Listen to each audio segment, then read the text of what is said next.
오늘 우리 같이 나눌 말씀은 창세기 3장 14절에서 15절까지 말씀입니다.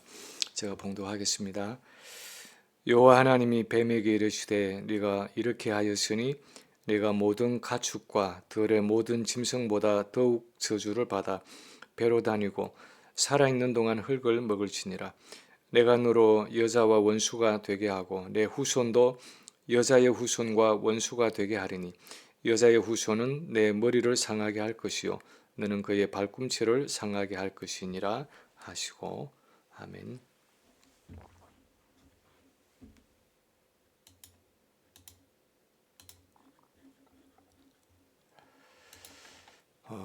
우리 삶의 때로는 모순되어 보이는 어떤 사건이나 일들이 있을 수 있습니다. 그래서 다시 자세히 생각해 보아야 하는 일들이 있습니다. 한국에 갈 때 주로 뉴욕의 케네디 공항을 사용하지만 뉴욕 퀸즈에 또 한 유명한 공항이 있는데 바로 라구아디아 공항입니다. 이 라구아디아 공항은 1934년부터 1945년까지 12년 동안 세 번의 임기를 연결해서 뉴욕의 시장으로 지냈던 헨리 라구아디아 시장을 기념해서 이름을 붙인 공항입니다. 시장이 되기 전에 이 라구아디아는 판사 시절에 공정하면서도 빈민들에게 우호적인 판결을 많이 내려서 명판관으로 명성이 자자했습니다. 그런데 시장이 되기 전에 뉴욕시의 야간 판사로 있을 때에 유명한 일화가 있습니다. 어느 추운 겨울 밤에 남의 물건을 훔친 죄로 한 노인이 라구아디아 판사 앞에 재판을 받기 위해서 섰습니다. 무엇을 훔쳤습니까? 판사가 물었습니다. 빵 한 덩어리를 훔쳤습니다. 하고 그 노인이 대답했습니다. 왜 빵을 훔치려 했습니까? 라구아디아 판사가 다시 물었습니다. 배는 고픈데 수중에는 돈 한 푼 없어서 어쩔 수가 없었습니다. 하면서 말을 마친 노인이 눈물을 흘렸습니다. 잠시 동안의 침묵 후에 라구아디아 판사가 판결을 내렸습니다. 할아버지, 법은 법입니다. 제게는 법 그대로 시행할 의무가 있습니다. 할아버지께 10불의 벌금형을 내리겠습니다. 그리고 할아버지로 하여금 죄를 짓게 만든 저를 포함해서 이곳에 있는 모든 사람들에게도 벌금형을 내리겠습니다. 따라서 저는 10불, 그리고 이 재판정에 참석한 여러분은 모두 5불씩 내시기 바랍니다. 그리고 자신이 낸 10불로 그 노인의 절도 죄에 대한 벌금을 내고 그 재판정에 참석한 방청객들로부터 거둬들인 돈은 모두 그 노인에게 주어서 집으로 돌려보냈다는 일화가 있습니다. 죄인을 재판하고 그 죄에 따라 벌을 주어야 할 판사가 죄인에게 벌은 주지 않고 자신이 대신 그 벌금을 내어주고 오히려 다른 사람의 돈을 거두어서 죄인을 도와주는 이런 일은 사실상 참 모순되고 역설적인 일입니다. 그런데 이런 모순되고 역설적인 사건이 우리 인류의 구속사 안에서도 일어났습니다. 오늘 본문이 바로 그런 본문입니다. 죄인을 벌하셔야 하는 거룩하신 하나님과 마땅히 형벌을 받아야 하는 죄인 사이에 굉장히 역설적인 사건이 일어난 것을 그리고 있는 것이 바로 오늘 본문입니다. 아담의 범죄 후에 사단에게 주어진 오늘 이 말씀 속에는 하나님의 구원의 역설이 들어있습니다. 일반적인 상식으로는 도저히 이해할 수 없는 아주 독특한 하나님의 행동이 나타나 있습니다. 소위 원시복음이라고 우리가 말하는 이 짧은 구절 속에 예수님이 몸을 입고 오실 첫 성탄의 메시지가 들어있는데 그것은 결코 평범하지 않은 사건이었습니다. 오늘 본문은 다가오는 성탄에 대해서 무엇을 말하고 있습니까? 첫째, 오늘 본문이 말씀하는 것은 공의롭고 거룩하신 하나님이 죄인의 편에 서셨다 하는 사실입니다. 공의롭고 거룩하신 하나님이 죄인의 편에 서셨다 하는 사실입니다. 오늘 본문의 내용은 뱀의 모습으로 나타나서 아담과 하와를 유혹하고 범죄케 한 사단에 대한 하나님의 저주입니다. 이 사단을 향한 저주 속에서 우리는 한 가지 놀라운 사실을 발견하는데, 그것은 사단과 공모해서 하나님을 반역한 죄인인 인간을 버리시고 형벌을 내리신 것이 아니라 오히려 죄인인 인간의 편에 서서 형벌을 유보하셨다는 사실입니다. 15절 말씀에 보면 하나님은 뱀과 여자, 뱀의 후손과 여자의 후손 사이에 적대감을 두겠다고 말씀하고 계십니다. 사단이 방금 자기 편으로 만들어서 하나님을 반역하게 만든 그 인간과 사단을 갈라놓아서 인간을 사단의 손에서 구원해 내겠다는 것입니다. 거룩하고 공의로우신 하나님의 성품을 보면 범죄하고 반역한 죄인을 용납하실 수도 없고 용납하지 않아야 하는 하나님이 오히려 죄인의 편에 서셔서 언젠가는 그 범죄한 인간을 사단의 손에서 구원해 내겠다고 선포하신 것입니다. 우리는 때로 성경을 읽다 보면 하나님을 이해하기 어려울 때가 있습니다. 예를 들어서 저는 때로 창세기 4장에 나오는 그 가인의 이야기를 읽으면서 하나님의 마음을 이해하지 못할 때가 있습니다. 자기가 제사를 잘못 드리고는, 그것도 하나님이 그의 분노에 대해서 이미 경고하셨는데도 그것도 자기 친동생을 돌로 쳐서 죽인 그 가인에 대해서 가인의 간청대로 그에게 표를 주셔서 다른 사람에게 죽임을 당하지 않게 하신다는 것이 참 이해가 가지 않았습니다. 거룩하고 공의로우신 하나님인데 그냥 사람들에게 맞아 죽도록 가만두셔야 하는 것이 아닙니까? 그런데 참 이상하게도 하나님은 범죄한 가인을 긍휼히 여기셔서 그의 생명을 보존해 주셨습니다. 우리는 때때로 복음서에 나타난 예수님의 모습을 보면서 참 이상하다고 생각할 때가 있습니다. 거룩하고 의로우신 예수님이 세리와 창녀들과 함께 먹고 교제하셨다는 것이 잘 이해가 가지 않을 때가 있습니다. 그 당시 바리새인들과 유대인들도 그것을 이해할 수 없었습니다. 요한복음 8장에 기록된 것과 같이 간음하다가 현장에서 잡힌 그 부정한 여인을 향해서 예수님은 나도 너를 정죄하지 아니하노니 가서 다시는 범죄하지 말라고 그냥 보내신 사건을 읽으면서 성경에 뭔가 잘못 기록된 것은 아닌가 하는 의심이 들 때도 있습니다. 간음의 죄를 짓다가 잡힌 현장범이었습니다. 어떻게 정죄하지 않을 수 있습니까? 그런데 그것이 바로 하나님의 구원의 역설이었습니다. 이런 하나님의 역설적인 성품을 이해하지 못해서 방황했던 사람이 루터였습니다. 종교개혁 전 이 캐톨릭 교회 안에서 루터가 가지고 있던 의문이 바로 그것이었습니다. 어떻게 로마서 1장 17절에서 말하는 것처럼 복음에 하나님의 의가 나타나 있느냐 하는 것이었습니다. 루터가 보기에 거룩하신 하나님이 불의하고 죄악된 인간의 편에 서신다는 것은 불가능했습니다. 그래서 복음에 나타나 있다고 하는 그 하나님의 의는 하나님의 심판의 의가 분명하다고 생각했습니다. 그런 관점에서 보면 자신은 하나님의 심판과 형벌을 받을 수밖에 없다고 생각했습니다. 그래서 루터에게는 복음이 기쁜 소식이 아니었습니다. 그것은 자신을 향한 심판과 형벌의 두려운 소식이었습니다.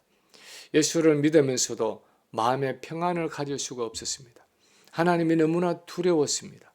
그래서 자기를 심판하실 그 하나님을 증오했다고 쓰고 있습니다. 그런데 나중에 루터가 발견한 것은 그 하나님의 의는 심판의 의가 아니라 구원의 의라는 사실이었습니다. 다시 말해서 의롭고 거룩하신 하나님이 죄인의 편에 서셨다는 사실이었습니다. 하나님은 죄인을 구원하시는 하나님이라는 사실이었습니다. 도저히 믿어지지 않는 이 역설적인 사실이 바로 루터에게 복음이 되었고, 그래서 그가 새롭게 발견한 이 사랑의 하나님, 은혜의 하나님을 손에서 놓을 수가 없었습니다. 이것은 이전에 보지 못했던 파격적이고 역설적인 진리였고, 그래서 그는 목숨을 걸고 그 계획의 길을 갈 수 있었습니다. 우리는 이런 하나님을 알고 있습니까? 그분의 거룩하심에도 불구하고 죄인을 사랑하시고 죄인을 용납하시는 하나님, 죄인을 벌하기를 원하시는 하나님이 아니라 죄인을 용서하기를 원하시는 하나님, 이런 하나님을 우리가 알고 있습니까? 성탄 사건이 우리에게 전해주는 충격적인 메시지는 거룩하신 하나님이 거룩하지 못한 죄인의 편에 서셨다 하는 사실입니다. 두 번째, 오늘 본문에 또 말씀하는 것은 그것을 위해서 하나님은 자기 아들을 희생하실 것을 예고하셨다 하는 사실입니다. 그것을 위해서 하나님은 자기 아들을 희생하실 것을 각오하셨고 예고하셨다는 사실입니다. 15절에 보면 하나님이 뱀에게 말씀하시기를 내가 너로 여자와 원수가 되게 하고 내 후손도 여자의 후손과 원수가 되게 하리니 여자의 후손은 내 머리를 상하게 할 것이요 너는 그의 발꿈치를 상하게 할 것이니라 하고 말씀하셨습니다. 그리고 갈라디아서 4장 4절에 보면 이 여자의 후손에 대해서 말하기를 때가 참에 하나님이 그 아들을 보내서 여자에게서 나게 하시고 율법 아래에 나게 하셨다고 기록하고 있습니다. 다시 말하면 지극히 거룩하신 분으로서 죄악된 인간의 편에 서시기 위해서 그는 자기 아들을 여자의 후손으로 보내셔서 십자가에 죽게 하시는 그 희생의 대가를 치루어야 했다 하는 것입니다. 12세기경 영국의 캔터베리 주교였던 안셈이라는 신학자가 쓴 Cur Deus Homo라는 논문이 있습니다. 우리말로 번역하면 왜 하나님이 인간이 되셨는가 하는 제목입니다.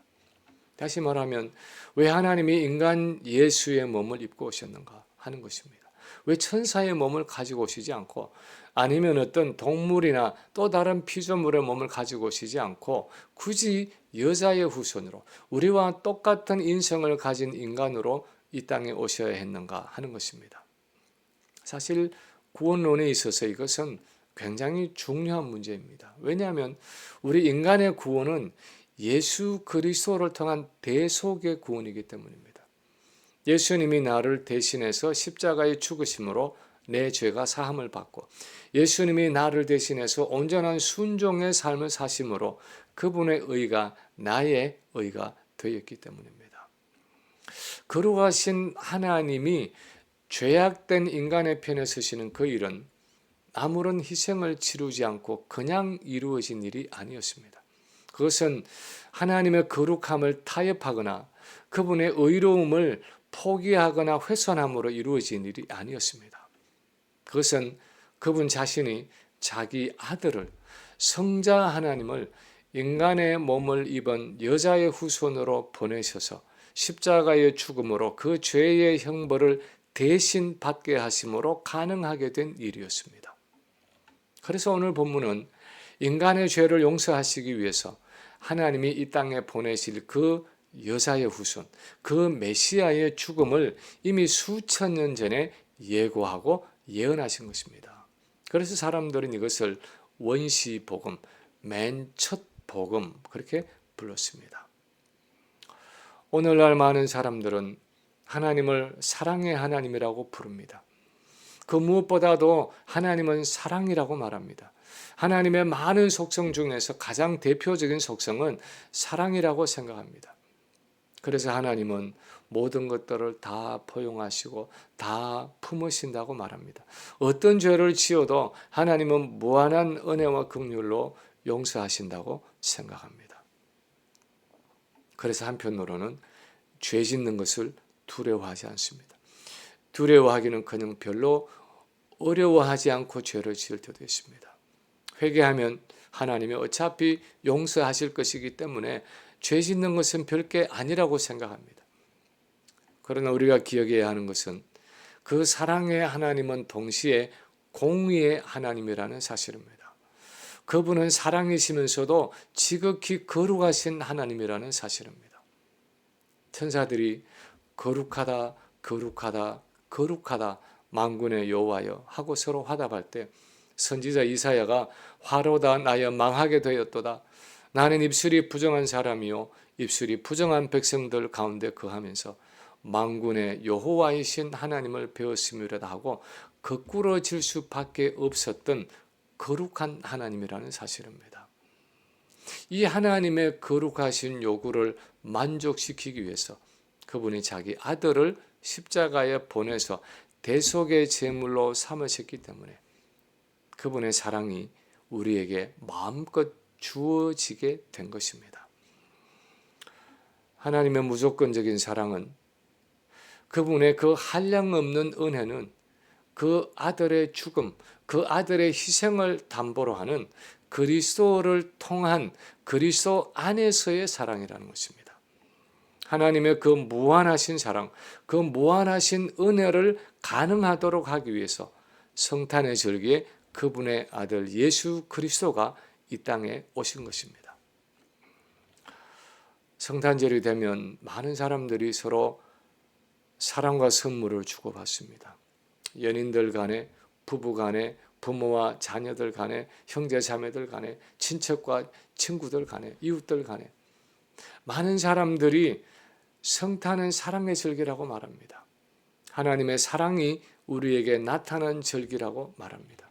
그래서 기뻐하고 즐거워하고 서로의 사랑과 선물을 나누고 때로는 파티를 하고 때로는 흥청망청 지내기도 합니다.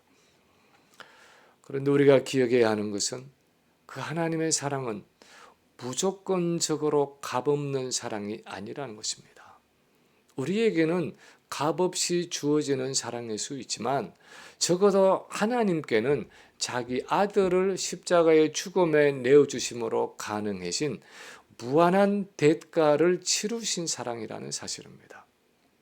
그 사랑은 내 마음대로 낭비되어질 수 있는 값싼 사랑이 아니라 자기 아들을 십자가에 희생시키신 거룩한 사랑이라는 것입니다.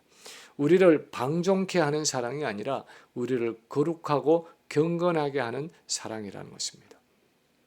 그래서 우리는 그 하나님의 무한하신 사랑을 받아 누릴 때 그 사랑의 뒷면에 있는 그분의 거룩함과 그것을 위한 그분의 무한하신 희생을 함께 바라볼 수 있어야 하는 것입니다.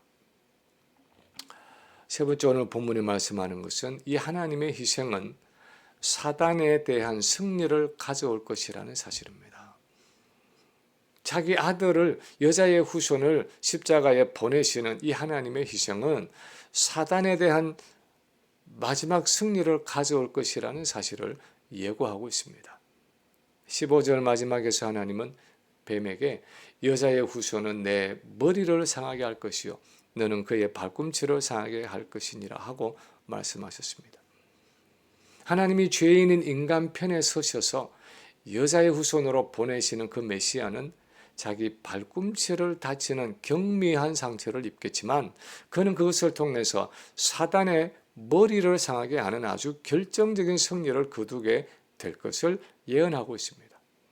이것은 여자의 후손으로 오시는 예수님이 수천 년 후에 치실 십자가 사건을 염두에 둔 말씀인데 이 십자가 사건의 성격에 대해서 바울은 골로새서 2장 14, 15절에서 이렇게 말씀합니다.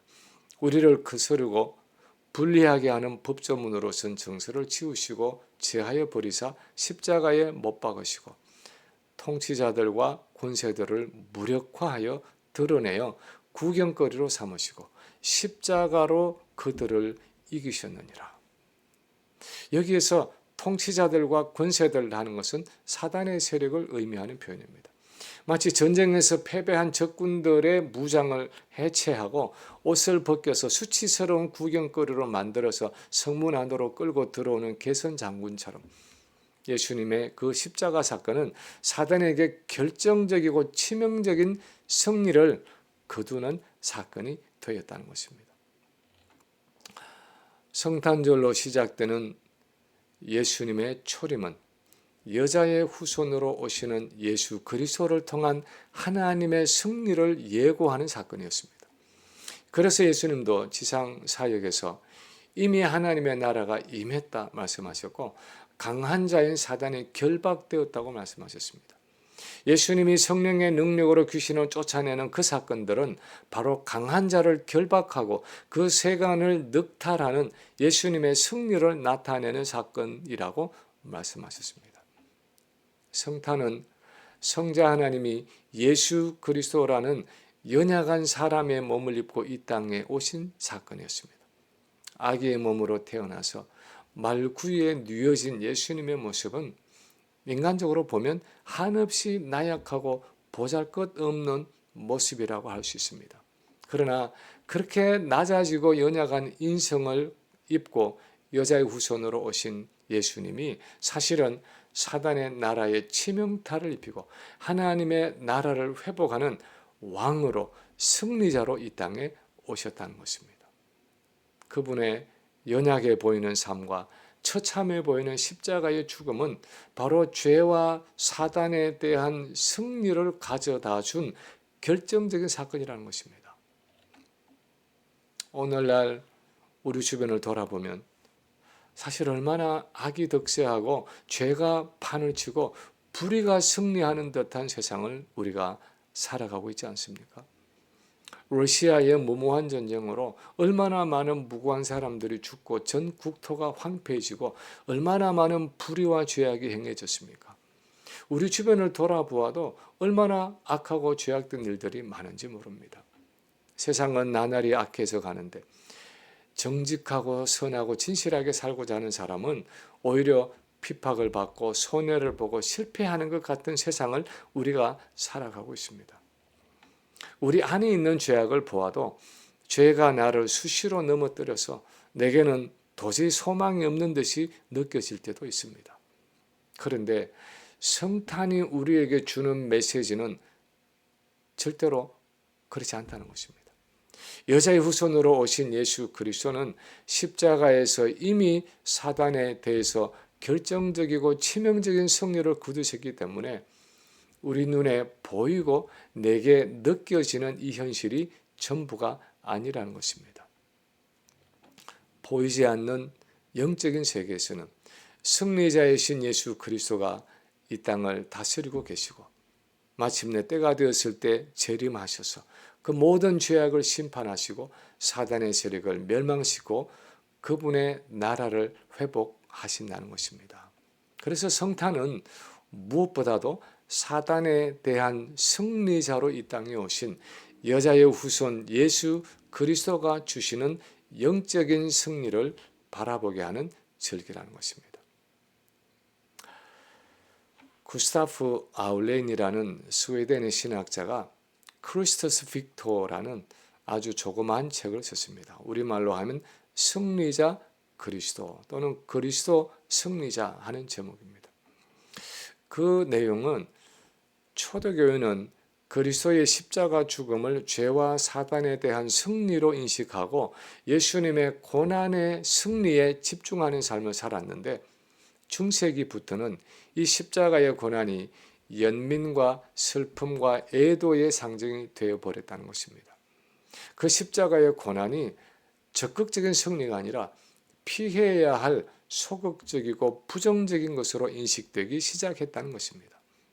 결국 십자가의 고난과 죽음이 바로 그리스도의 승리였다 하는 초대교회의 역동성을 잃어버린 것입니다. 사실 그렇습니다. 초대교회는 10번이 넘는 그 로마 제국의 대박해 가운데서도 그 고난과 죽음을 실패와 패배라고 생각하지 않았습니다. 오히려 그 고난과 죽음과 순교가 바로 메시아 왕이신 주님이 앞서가셨던 승리의 길이었고 그것이 바로 그의 백성은 우리 성도가 기꺼이 가야 하는 영광의 길이라고 인식했습니다. 이 성탄절은 예수님을 승리자로 바라보게 하는 절기입니다. 승리자이신 예수 그리스도를 바라보게 하는 절기입니다. 우리는 다가오는 이 성탄의 절기에 이렇게 죄가 만연하고 악이 득세하는 것 같은 세상 속에서도 믿음의 눈을 들어서 사단에 대한 승리를 거두시고 지금도 그분의 사랑과 겸손으로 이 세상을 다스리시는 그 승리자 예수 그리스도를 바라볼 수 있어야 하는 것입니다. 말씀을 마칩니다. 이 성탄의 절기에 예수님이 여자의 후손으로 이 땅에 오셨다 하는 것은 많은 것을 의미합니다. 그러나 그 중에 가장 중요한 것 중 하나는 하나님이 죄인이 된 우리 편에 서셨다 하는 사실입니다. 거룩하신 그분이 범죄한 인간 편에 서셔서 오히려 여자의 후손으로 오실 메시아를 약속하셨다는 사실입니다. 그리고 그 메시아를 우리와 똑같은 인성을 가지고 이 땅에 태어나게 하셔서 우리의 죄악을 위해 대신 죽으시고 우리를 대신해서 온전히 순종하게 하심으로 우리의 구원을 이루어 주셨다는 사실입니다. 그리고 그 메시아는 사단에게 결정적인 치명타를 입히는 승리자로 이 땅에 오셨다는 사실입니다. 그분의 초림은 이미 그 승리를 우리에게 가져왔고 그분이 재림하셔서 마지막 승리를 거두기까지 우리는 승리하신 주님이 주시는 은혜와 능력 가운데 이 땅을 살아가고 있다는 것입니다. 2025년도 또 한 번의 성탄절을 기다리면서 여자의 후손으로 오신 그 주님을 다시 한번 기억하고 감사하고 찬양하면서 승리를 노래할 수 있는 우리 모든 성도들 되시기를 주님의 이름으로 간절히 축원합니다.